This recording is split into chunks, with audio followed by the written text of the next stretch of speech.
Ulcerative colitis is thought to be incurable because research since the mid-20th century has failed to uncover a pre-existing immune abnormality believed to be the cause of this disease. This confirmation bias has been guiding research to uncover the cause of ulcerative colitis and Crohn's disease for many decades, leading to billions of dollars in wasted public funds and an entire generation of sick people with chronic ulcerative colitis who have been told to accept their incurable disease and learn to live with it. However, there is absolutely no evidence of a pre-existing immune abnormality giving rise to ulcerative colitis. Instead, the evidence indicates that ulcerative colitis is driven by a previously unrecognized mechanism of disease involving a primary impairment of redox homeostasis brought about by excess production of colonic epithelial cellular hydrogen peroxide, and treatment targeting the elimination of the excess colonic hydrogen peroxide leads to complete and indefinite resolution of the colitis with potential curative outcomes. This new approach to treatment has been very welcome news to people with ulcerative colitis and their families. To those out there who are not happy about a cure for ulcerative colitis, I hope the information contained in this video will change your mind. You are about to see 3 short video clips of people who had refractory ulcerative colitis and rectal bleeding. Each was close to having a total colectomy before receiving the correct treatment for their disease, which resolved the colitis within a matter of days. Following this, I will discuss the pathogenesis and therapeutic approach that is supported by the evidence. I will also discuss why individuals with ulcerative colitis continue to suffer despite the availability of an effective treatment. Lastly, I would like to express my gratitude to Dr. Richard Gordon, Andrea Malik, and Karen Mullins for contributing the video clips and sharing their experiences in order to help others with ulcerative colitis. My name is Richard Gordon. I'm a board-certified cardiologist. But for the purposes of this video, just think of me as a former patient who once had ulcerative colitis. I first experienced abdominal pain and rectal bleeding when I was 19 up in Massachusetts at college. I was quite ill at the time, and it really got in the way of my studies, and I had to take a leave of absence. I subsequently had a colonoscopy when I got home to Maryland, and I was diagnosed with ulcerative colitis by biopsy. At first, certain medications were tried, but over the years, I became less and less responsive, and my colitis actually worsened with more frequent episodes of bleeding and bloody diarrhea. After about 40 years of colitis, my entire large intestine was inflamed, and I was reaching the point where I had to consider possibly having a colectomy. As luck would have it, I was referred to another doctor who prescribed a new treatment called R-dihydrolipoic acid, or RDLA, which neutralizes hydrogen peroxide. Literally within days of starting Dr. Pravda's new treatment, my rectal bleeding stopped. And within a week or 2, or maybe 3, I had normal bowel movements. Since that time, I've had no further problems, and I've been able to lead a normal life, thank goodness. I did have a colonoscopy and biopsy 12 years after the initial treatment in 2007, which was completely normal. And to this day, which is about 15 years later, after receiving doctor's treatment, I've been completely well with no signs of ulcerative colitis. I hope by making this short video, I can help other people with ulcerative colitis receive the Pravda's new treatment which I definitely credit with eliminating my ulcerative colitis. If I could be of further assistance, please don't hesitate to call on me. Thank you.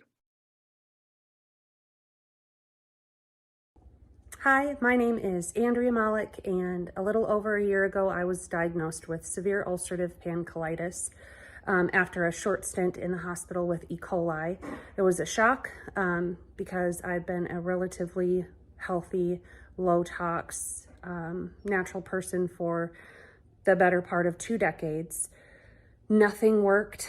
Steroids didn't work, diet didn't work, supplements didn't work. I could not find anything that would give me any relief. I was going 40 times a day, at least 24 hours a day.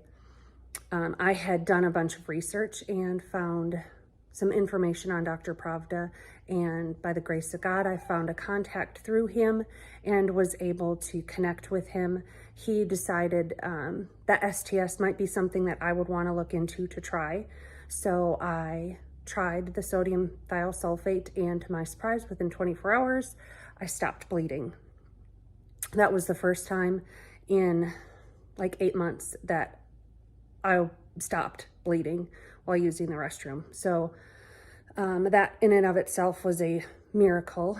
And then I was able to receive some RDHLA, and that did it. I mean, within 24 hours, I had normal formed stool, and I felt like a normal functioning human again. I had my life back. It was, there was nothing to describe the feeling. So my name is Karen Mullins, and I am a natural practitioner. I am a DOM. I also own several businesses now. And I was actually diagnosed with ulcerative colitis when I was 15 years old. And I was on high-dose steroids on and off my entire life. And nothing was really working for my debilitating symptoms for most of my life. I was constantly, for 20-something years, I lived with extreme urgency, trying to find, a bathroom everywhere I went. Horrible pain and cramping, extreme blood loss. My colon was ulcerated and bleeding on and off for 20-something years. I did get down to 83 pounds, quite a few times, hospitalized like 3 times. Eventually had to succumb to a biologic, which had horrific side effects. Tried a chemo drug at one point, 6-MP, nothing worked at all. And then I actually found Dr. J. Pravda's work, and I started his treatment of RDLA, R-dihydrolipoic acid, and within 3 days, 4 days, the urgency was basically gone, almost for the first time in 20-something years. Within a week, I was eating almost like a normal person. All the pain and cramping was certainly gone. Within 2 weeks, I would say that my symptoms had almost completely resolved, which was just unheard of. I mean, just unbelievable for my situation, having tried absolutely everything. So within a matter of just a few weeks, my life was just completely transformed from Dr. Pravda's, therapy with RDLA. So I absolutely want to spread the word about this, because there's, over 10,000 people getting colectomies every year, and unnecessarily so, when all you have to do is reduce the hydrogen peroxide in the colon, and it's almost as simple as that. So thanks for letting me share my story. Dr. Gordon's experience with ulcerative colitis was detailed in a case report published in 2020. This was a follow-up to a case series of 36 patients with refractory ulcerative colitis, all of whom showed significant improvement with the new treatment. All of these people were refractory, meaning they were not responding to any medication. However, this failed to generate any interest within the small group of clinical leaders in inflammatory bowel disease. I was not surprised, because 4 years earlier, my colleagues and I presented our findings at the 2016 Digestive Disease Week meeting, which took place in Chicago, Illinois. This was a closed-door session in a private room to a dozen or so of the most influential gastroenterologists in the field of inflammatory bowel disease. Also known as key opinion leaders, these medical professionals are highly sought after by the pharmaceutical industry to conduct studies and influence other gastroenterologists. We offered to supply them with the treatment for their patients and told them that it was highly effective and, in our experience, could prevent a colectomy in patients with severe ulcerative colitis. Working with these influential gastroenterologists would have greatly accelerated the development of this new and highly effective evidence-based approach to the treatment of ulcerative colitis that targeted the underlying cause of disease. Unfortunately, I never heard back from them. As leading experts in the field of inflammatory bowel disease, these individuals face a conflict of interest due to their financial dependence on the treatment and research of patients with ulcerative colitis. This economic incentive may lead to a bias against acknowledging evidence supporting a new and potentially curative treatment for ulcerative colitis. Consequently, the failure to act on this evidence is a key factor contributing to the ongoing illness of individuals with ulcerative colitis. After this meeting, I realized that my desire to find a cure for ulcerative colitis was not welcome by the gastroenterologists who are the recognized leaders in the field of inflammatory bowel disease. The treatment I developed is based on the evidence indicating that ulcerative colitis is caused by excess hydrogen peroxide leaking out of the cells lining the inner surface of the colon. All cells in the body produce hydrogen peroxide, but the colons of some people have difficulty neutralizing all the hydrogen peroxide produced, so it just leaks out. You can see the animation of the hydrogen peroxide, which are the little black dots leaking out of the colon. The hydrogen peroxide then acts like a magnet and attracts white blood cells into the inner lining of the colon, causing inflammation and ulcerative colitis. This was confirmed in 2007 when an independent research group reported increased hydrogen peroxide in the colons of people with ulcerative colitis who were in remission. The authors of the study concluded that ulcerative colitis could be indeed caused by excess hydrogen peroxide. This is a logical conclusion when you follow the evidence and have no conflicts of interest that are clouding your judgment.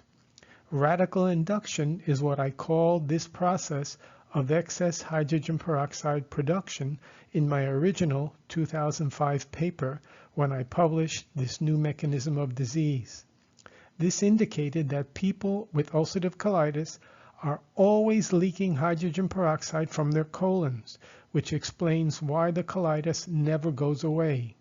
Hydrogen peroxide looks just like water, and this is all happening on a microscopic level, which is why it was never noticed before.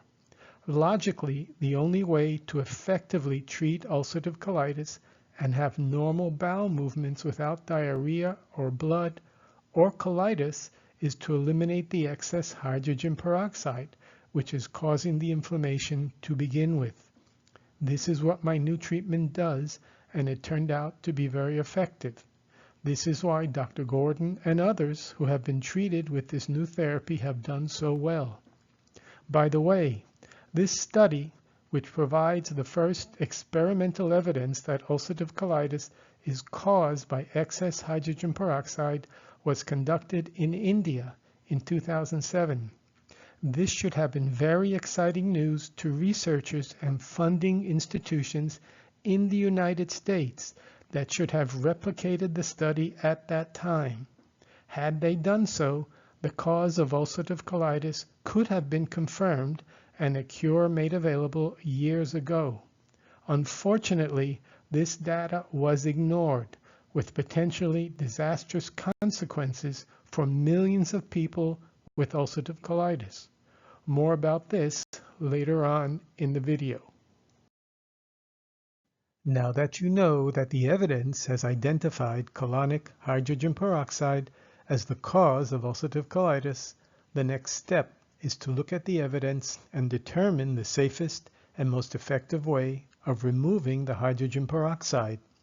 Eliminating the hydrogen peroxide is critical because once the hydrogen peroxide is cleared out, the white blood cells called neutrophils are no longer able to enter the colon, and the inflammation and bleeding resolves soon after.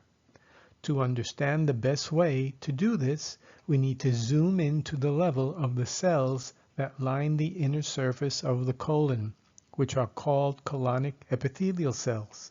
Together, these cells form a sheet of cells called the colonic epithelium that covers the inner surface of the colon.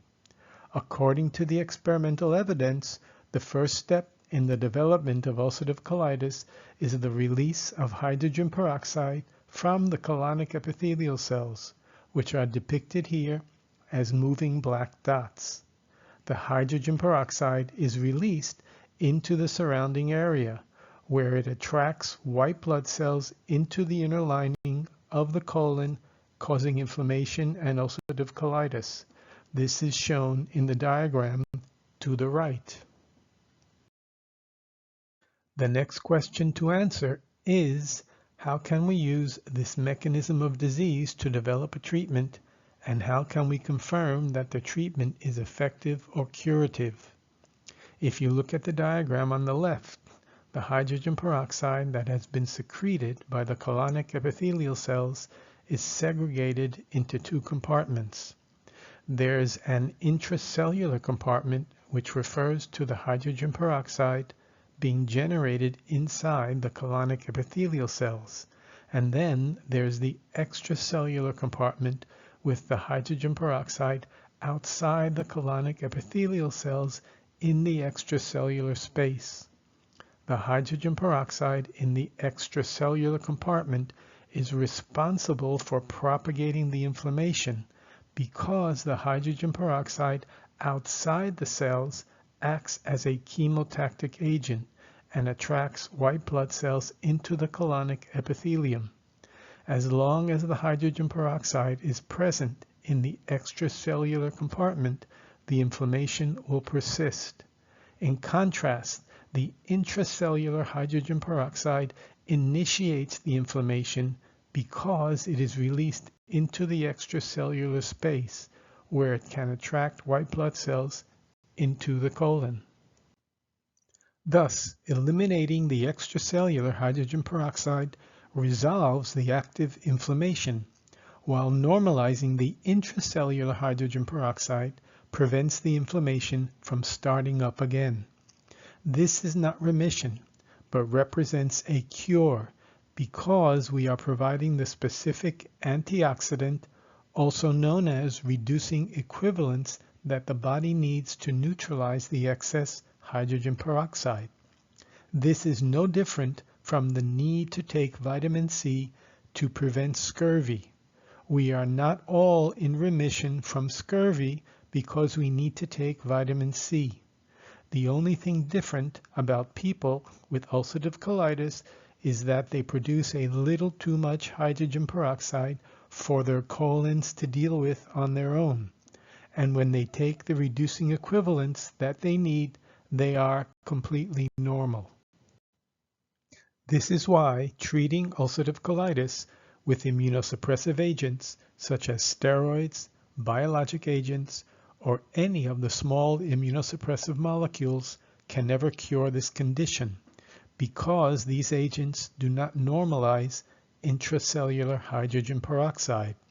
Additionally, long-term immunosuppressive agents can eventually worsen ulcerative colitis because the colonic epithelial cells continue to cook in their own ever-increasing levels of intracellular hydrogen peroxide.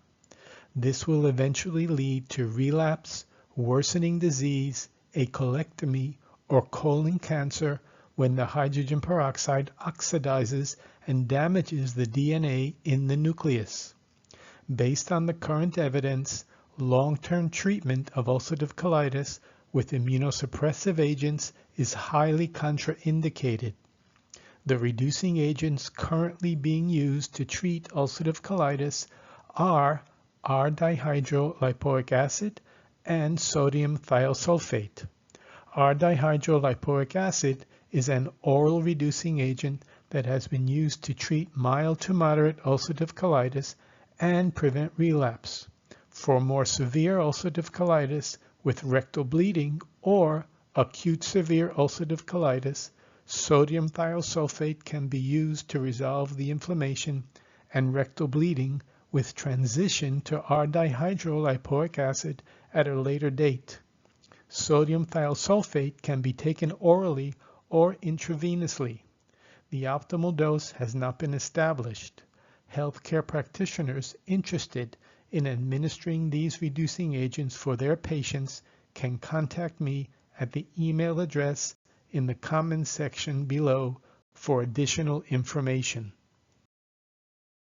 Once you determine the cause of a disease and develop a new treatment, you arrive at the last step, which is to confirm that the ulcerative colitis has been completely resolved.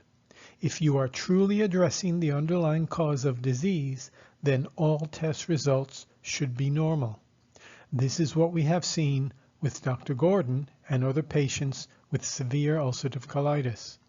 In other words, complete resolution of ulcerative colitis after treatment with reducing agents is additional confirmation that ulcerative colitis is caused by hydrogen peroxide. Remember, a reducing agent is a special type of antioxidant that neutralizes hydrogen peroxide. With this in mind, the first and easiest way of determining that ulcerative colitis has resolved is by resolution of all abnormal clinical parameters. Individuals who have been treated with reducing agents have regained normal bowel movements without mucus or blood in under a week. Bowel urgency, which is the sudden intense urge to have a bowel movement, and tenesmus, which is the persistent feeling of needing to have a bowel movement even when the bowels are empty, are also resolved after treatment with reducing agents. This indicates that rectal sphincter dysfunction was also caused by hydrogen peroxide. Studies also support hydrogen peroxide as the cause of rectal neuromuscular dysfunction. I will leave a link to the study in the comments section below. The second method to determine if the ulcerative colitis has resolved after treatment with reducing agents is endoscopic evaluation during colonoscopy. The inside of the colon should look completely normal. This outcome was obtained when Dr. Gordon had a colonoscopy 12 years after his initial treatment in 2007. A normal appearing colonic epithelium coupled with resolution of all clinical symptoms and signs of ulcerative colitis is strong evidence that ulcerative colitis has been resolved after treatment with reducing agents. But there are still other tests that we can do. The third method to determine if ulcerative colitis has resolved after treatment with reducing agents is microscopic evaluation of colonic biopsy samples. This is considered the gold standard because you can look directly at the colonic epithelium under a microscope. This will tell you if there is any inflammation remaining in the colonic epithelium, which is the inner surface lining of the colon. Dr. Gordon's colonic biopsies were completely normal 12 years after treatment in 2007. This is the outcome you expect if hydrogen peroxide is the underlying cause of ulcerative colitis. The evidence indicates that biochemical evaluation, for mucosal hydrogen peroxide is the most sensitive method of confirming that ulcerative colitis has resolved. Studies have shown that ulcerative colitis patients in remission have elevated levels of hydrogen peroxide in the normal appearing mucosa. This is the cause of relapse or flares. Currently approved drugs, all of which are immunosuppressive agents, do not normalize intracellular hydrogen peroxide and just temporarily reduce the inflammation without addressing the underlying cause of ulcerative colitis. This can make you feel well for a while, but the underlying cause of your ulcerative colitis is getting worse. This is why up to 30% of people with ulcerative colitis who are treated with immunosuppressive agents eventually undergo a colectomy. If mucosal hydrogen peroxide were used as an endpoint to determine the presence of ulcerative colitis, none of these immunosuppressive agents would be approved.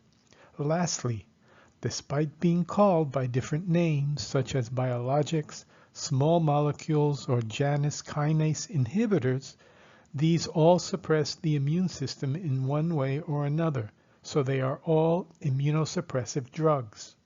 Studies have shown that patients with Crohn's disease have normal colonic hydrogen peroxide, so this test could also be used to differentiate ulcerative colitis from Crohn's disease. The final method is stool calprotectin, which is a protein present in the stool in high amounts during active UC, relapse, or a flare. A stool sample is sent to a laboratory to determine the stool calprotectin level. This can be used instead of a colonoscopy and biopsy. Thus, the expectation is that when you treat the underlying cause of ulcerative colitis, all individuals with ulcerative colitis should have complete resolution of their ulcerative colitis. If the colitis does not resolve after treatment with reducing agents, it is a sign that there is something else triggering the colitis, such as an infection, or it's a completely different condition that mimics ulcerative colitis. This should prompt a comprehensive and systematic evaluation for other underlying conditions. Although studies have yet to be done, based on the dramatic improvement in a small number of patients with severe medically refractory ulcerative colitis and rectal bleeding who were told to have a colectomy, I would not refer any patient with ulcerative colitis for a colectomy before administering sodium thiosulfate, which may prevent a colectomy and save the patient's colon in addition to long-term quality of life.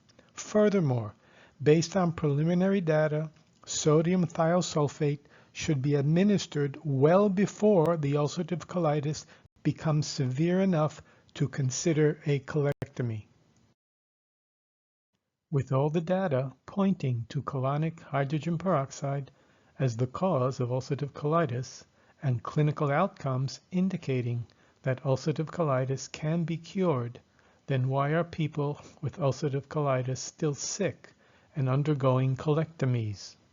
I gained some insight into this question with my recent nomination for the Sherman Prize.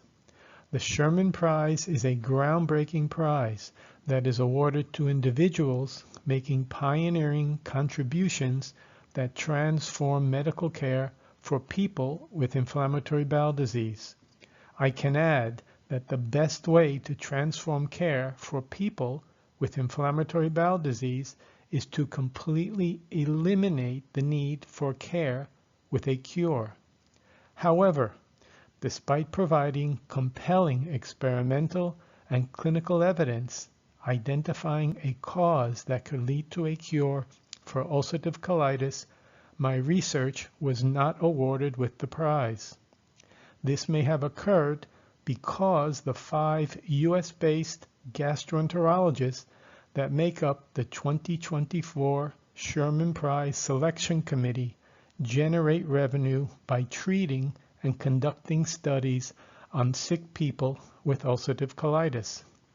This creates a financial conflict of interest, which could influence their judgment and lead them to disregard the evidence indicating that ulcerative colitis can be cured.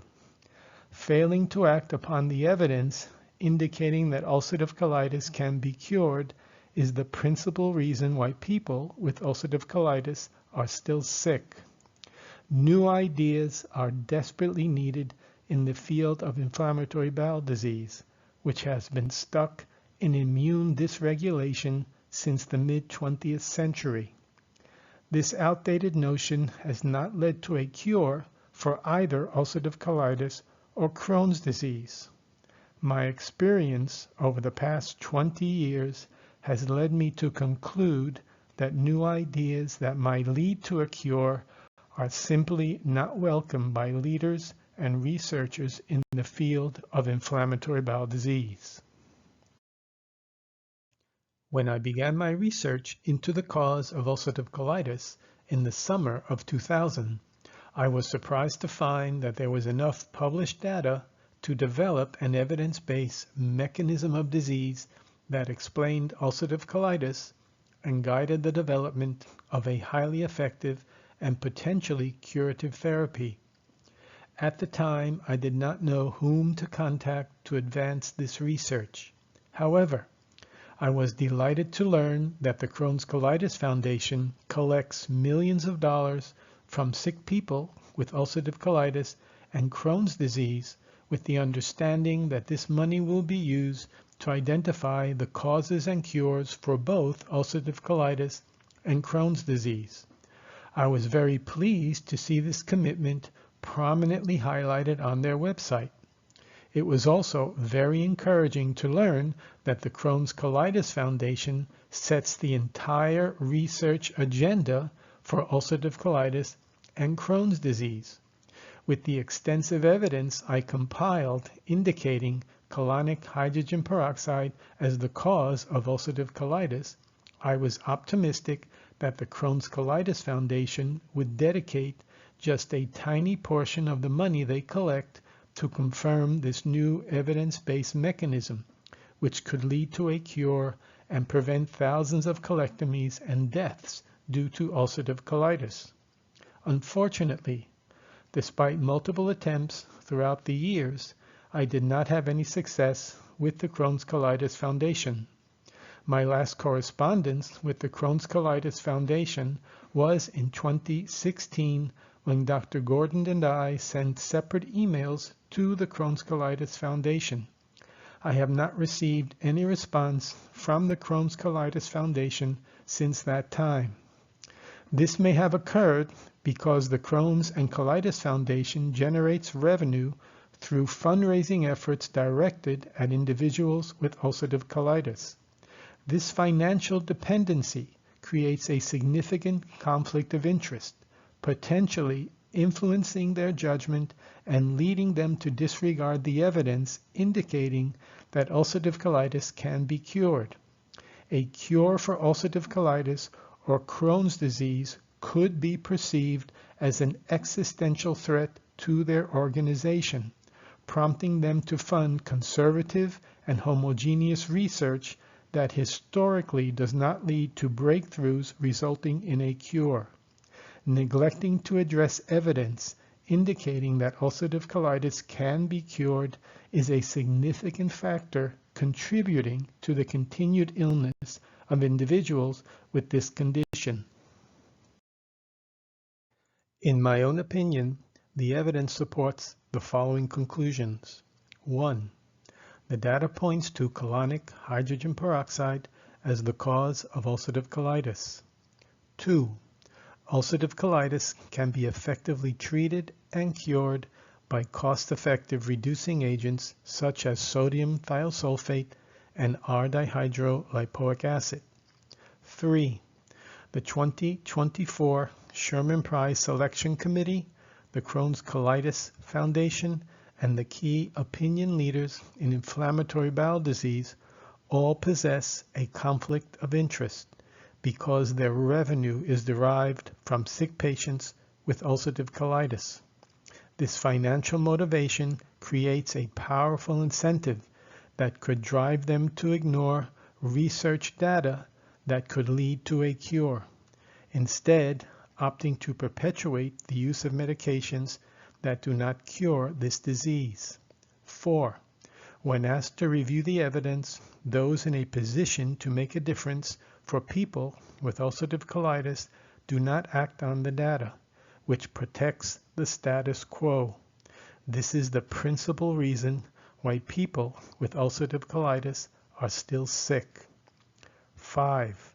Preliminary data indicate that timely administration of reducing agents to patients with ulcerative colitis can prevent colectomies and deaths associated with severe disease.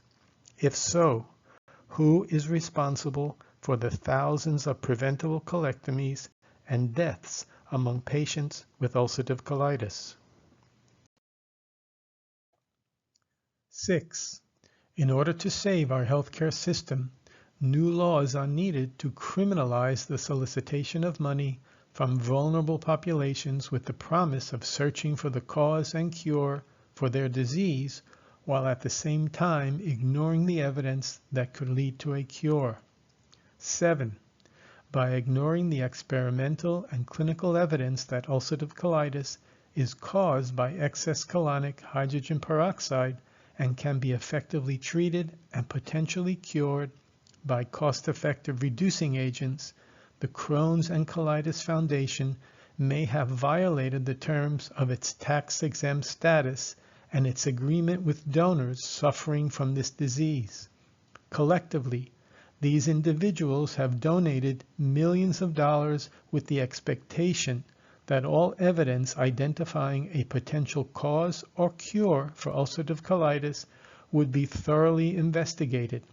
How this might affect justice and compensation for people adversely affected by ulcerative colitis remains to be determined.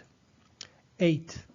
Instead of following the evidence, those in a position to make a difference follow their own best interests. Consequently, millions of people with ulcerative colitis are left dependent on costly, lifelong medications that do not offer the prospect of a cure.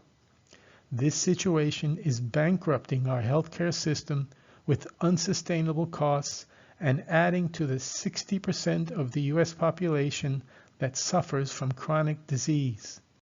This poses grave implications for national security and stifles the advancement of medicine. 9. We can improve the approach to inflammatory bowel disease by eliminating confirmation bias and conflicts of interest. Confirmation bias has led IBD research astray for decades, resulting in billions of dollars in wasted resources.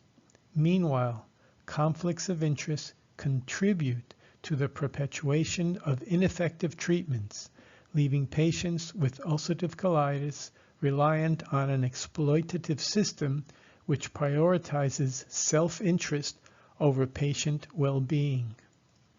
10. Finally, a word about Crohn's disease. The data indicate that Crohn's disease is caused by inappropriate transcytosis of luminal intestinal antigens into the deeper layers of the intestinal wall. The data also indicate that Crohn's disease can be effectively treated and potentially cured by a new class of medications called endocytosis blocking agents, many of which are available as repurposed medications. Immunosuppressive agents used to treat Crohn's disease cannot cure because they do not address the fundamental underlying abnormality in cellular transcytosis. In summary, in my opinion, the evidence can be summarized as follows. 1. Ulcerative colitis is caused by hydrogen peroxide secreted by colonic epithelial cells into the extracellular space following exposure to oxidative stress. Hydrogen peroxide is a powerful neutrophilic chemotactic agent and attracts neutrophils into the colonic epithelium, leading to inflammation and ulcerative colitis. 2. Chemically neutralizing colonic epithelial extracellular hydrogen peroxide with the appropriate reducing agent resolves the inflammation by eliminating the chemotactic factor that attracts neutrophils into the colonic epithelium. This process is called induction and is anticipated to be universally effective due to the straightforward nature of the chemical reaction. In cases where there is no response to a reducing agent, it is imperative to investigate other underlying causes for the colitis. 3.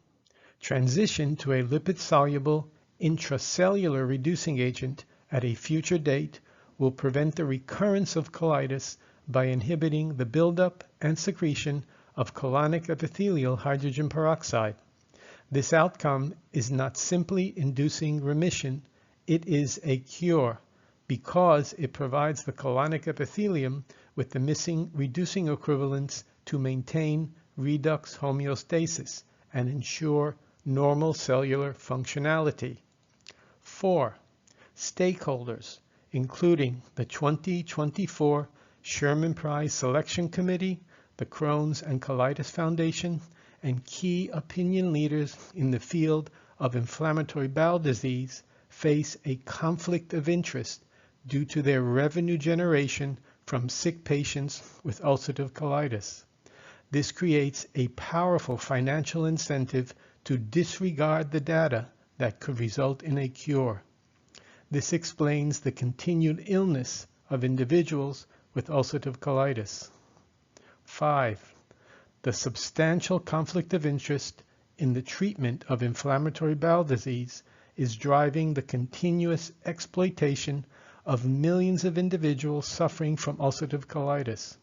Without robust laws compelling stakeholders to rigorously investigate all potential evidence that might lead to a cure, the exploitation of millions of vulnerable people with inflammatory bowel disease will persist indefinitely. This threatens to overwhelm our healthcare system with grave consequences for society and national security. Thank you very much for your time.